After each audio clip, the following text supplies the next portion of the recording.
तो सांग मैंने मेघुआ मेघुआ पागे आम बाहरी पड़ू डम्बुरपड़ा जोटा कि बरमुंडारू मात्र 15 किलोमीटर। तो आपण मैंने भुवनेश्वर रोचंती कि आसतु डम्बुरपड़ा बुली जातु आ कहीं लेट कले। तो आपण मैंने फास्ट झुमका जीवा रोड रु बाऊ कटिजे जदि आप जापर तो सहीट लोकाल लोक पचारदे सी कहीदेवे। तो आपण मैंने भावुच ना 3 रु केमी 4 हेलु तो 2टा गाड़ी आसार गोटे गाड़ी खराब होगा से गोटे गाड़ी 4 होगी आसलु। तो सांग मैंने मेघुआ मेघुआ पागे सिनेमेटिक जगह जावा मजा ही किसी अलग। तो सांग मैंने आपण मैंने भी कौन जानी भुवनेश्वर भितर एभली जगह अच्छी बोली। तो सब कथा छाड़ू भितर को एंट्री करू गोटे मंदिर अच्छी मंदिर रू पहाड़ भ्यूटा पूरा नांगा देखा जाउची। तो हाँ सांग मैंने ये लोकल लोक पचार जना पड़े पहाड़ टी बहुत बड़ थिला ताको काटी काटी छोट कर सारे राकामुटी आम फाइनाल पहुँच जाइए। भ्यूटा देखिए ऊपर गले भ्यूटा देखिया ऊपर गाड़ी जीवनी तो आम ओल्ले ओल्ले जाऊँ आगे से पड़े गाड़ी नहीं फाइनाल ऊपर पहुँच गल। तो फाइनाल भ्यूटा आपण देखी देखिए आपण मैंने केवल देखा तथा गाड़ी तटुची देखिए से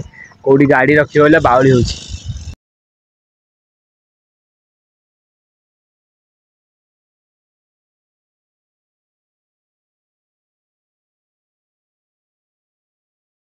तो गाड़ी गुड़ा एरिया रू बाहरी के ये जगह को आसिले भारी बढ़िया लगे देखी पारे सब आड़े पूरा हेवी हेवी व्यू सब उठा सरी जाइए। आपड़ पोस्ट करी आप देखिए सिनेमेटिक वीडियो फोटो आ बुली बुली भी हालिया लाइलानी देखी पारे प्लेसटा पूरा नांगा पूरा मन किला आज पूरा हालिया ही सब बस शूटिंग चलती सिनेमेटिक वीडियो फोटो पर आम बाहर घर जावाई।